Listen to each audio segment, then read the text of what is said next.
ଖାଆନ୍ତୁ ସାର୍ ଆପଣ। Hello hi ନମସ୍କାର ସାଙ୍ଗମାନେ। ଦେଖନ୍ତୁ ମାନେ ମୋର ପ୍ରଥମ ଚାକିରିର ପ୍ରଥମ ସ୍କୁଲ ବୁଡୁକି ସେ ଜାଗାରୁ ମୁଁ ଟ୍ରାନ୍ସଫର୍ ହେଇକି ଯାଇଥିଲି ଦୀର୍ଘ 10 ବର୍ଷ ହେଲା।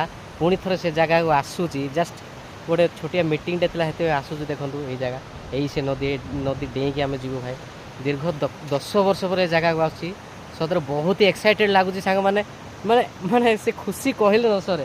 ଏଇ ନଦୀରେ ଆମେ ବହୁତ ମାନେ ମାନେ ଏନ୍ଜୟ କରୁଛୁ। ଦେଖନ୍ତୁ ଏଇ ବହୁତ ପାଣି ଯାଏ, ଏଥିରେ ବି ଆମେ ଯିବା ଆସିବା କରୁଛି। ବହୁତ କଷ୍ଟ ଦୀର୍ଘ 10 ବର୍ଷ ପରେ ଆସୁଛି। ମୋତେ ବହୁତ ଖୁସି ଲାଗୁଛି ନଦୀ ପରେ ଆମ ସେଇ ସ୍କୁଲ ଯେଉଁଠାରେ ମୁଁ ପ୍ରଥମ ଥର ପୋଷ୍ଟିଂ ହେଇଥିଲି, ଫାଷ୍ଟ ପୋଷ୍ଟିଂ ମୋର ସେ ଜାଗା ମୁଁ ଯାଉଛି। ଏଇଠି ସେ ଜାଗାରେ ଯିବ ଆମେ ବର୍ତ୍ତମାନ ଏଇଠି ଡେଇଁ ଡେଇଁ ଯିବି। ଦେଖନ୍ତୁ ମାନେ ବହୁତ ଏକ୍ସାଇଟେଡ଼ ସତରେ ଫ୍ୟାବୁଲସ୍ ବହୁତ ଭଲ ଲାଗୁଛି। ହଉ ମୁଁ ଯାଉଛି ଟାଟା। ସାର୍ଙ୍କ ସହିତ ଯାଉଛୁ। ଦେଖନ୍ତୁ CRCC ଆମର ସୁବର୍ଣ୍ଣୀ ସାର୍ ଆଉ ତାଙ୍କ ସହିତ ଆମେ ଯାଉଛୁ। ସିଏ ବି ଫୁଲ୍ ଏକ୍ସାଇଟେଡ଼ ଅଛନ୍ତି। ଆମେ ଯାଉଛୁ ସାଙ୍ଗମାନେ। ଦେଖନ୍ତୁ ବର୍ତ୍ତମାନ ଏଇଟା ପାର ହେଇକି ପାଣି ପ୍ରବଳ ଥଣ୍ଡା ହେଲା ଯାଉଛି। ପ୍ରବଳ ଥଣ୍ଡା ଓ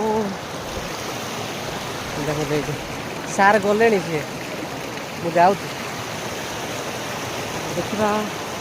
ପ୍ରଭୁ ମୁଁ ଖସି ନ ପଡ଼ିଯାଉ। ଓ ସ୍ଲିପ୍ ହେଉଛି, ସ୍ଲିପ୍ ହେଉଛି। ସାର୍ ସାର୍ ସିଏ ପହଞ୍ଚି ସାରିଲେଣି। ମୁଁ ଯାଉଛି ଦେଖନ୍ତୁ ବୁଟ୍ ଧରିଛି ଏପଟେ ଯାଉଛି। ମୁଁ ବହୁତ କେୟାରଫୁଲି ଯିବାକୁ ପଡ଼ିବ ସାଙ୍ଗମାନେ। ଭିଡ଼ିଓ କରୁଛି ବଟ୍ କେୟାରଫୁଲି ବି ଯାଉଛି ହେଲା। ଦେଖନ୍ତୁ କେତେ ବଡ଼ ମାନେ ନଦୀକୁ ଦେଖନ୍ତୁ। ଏଇଟା ପଥର ପ୍ରବଳ। କେୟାରଫୁଲି ଯାଉଛି,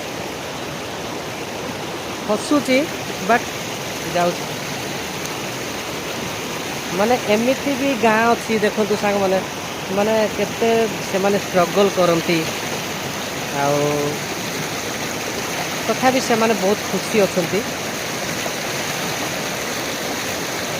ପ୍ରତ୍ୟେକ ଜିନିଷରେ ଆମକୁ ଆକ୍ସେପ୍ଟ କରିବାକୁ ପଡ଼ିବ ସାଙ୍ଗମାନେ। ଯଦି ଆମେ ଯେତେବେଳେ ପର୍ଯ୍ୟନ୍ତ ଆକ୍ସେପ୍ଟ କରିବା ଶିଖିନେ ନା, ଜୀବନର ଅସଲି ମଜା ଆମେ ଜାଣିପାରିବାନି।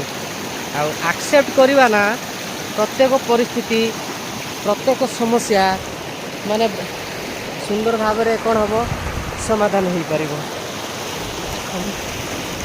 ଏତେ କଷ୍ଟରେ ଯାଉଛି। ଓ ସ୍ଲିପ୍ ହେଉଛି ସାଙ୍ଗମାନେ। ବହୁତ କେୟାରଫୁଲି ଯାଉଛି, ସ୍ଲିପ୍ ହେଉଛି। ଫାଇନାଲି ସାଙ୍ଗମାନେ ପହଞ୍ଚିଲି। ଏଇଟା ପାର ହେଇକି ଆସିଲି। ଆଉ ବର୍ତ୍ତମାନ ବୁଟ୍ ପିନ୍ଧିବି, ଯିବି। ବୁଟ୍ ପିନ୍ଧୁଛି।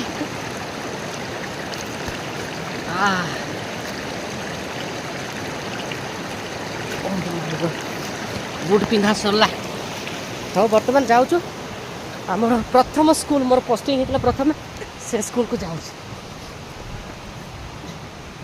ସେଇ ଗାଁରୁ ଅଛନ୍ତି, ସେ ମୋତେ ଚିହ୍ନିଛନ୍ତି। ଆଉ ପଚାରିଦେବା। ହ୍ୟାଲୋ ଚିହ୍ନୁଛ ତ? ଏଇଠି ବହୁତ 10 ବର୍ଷ ପରେ ଆଙ୍କ ସହିତ ଭେଟ ହଉଛି।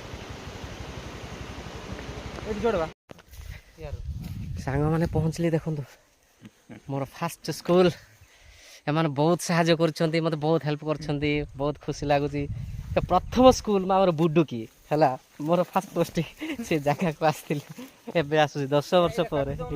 ଏଇଟା ନଥିଲା,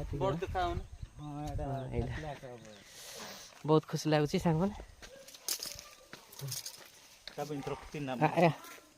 ଏଇଠି ଏଇଟା ଏଇ ସ୍କୁଲଟା।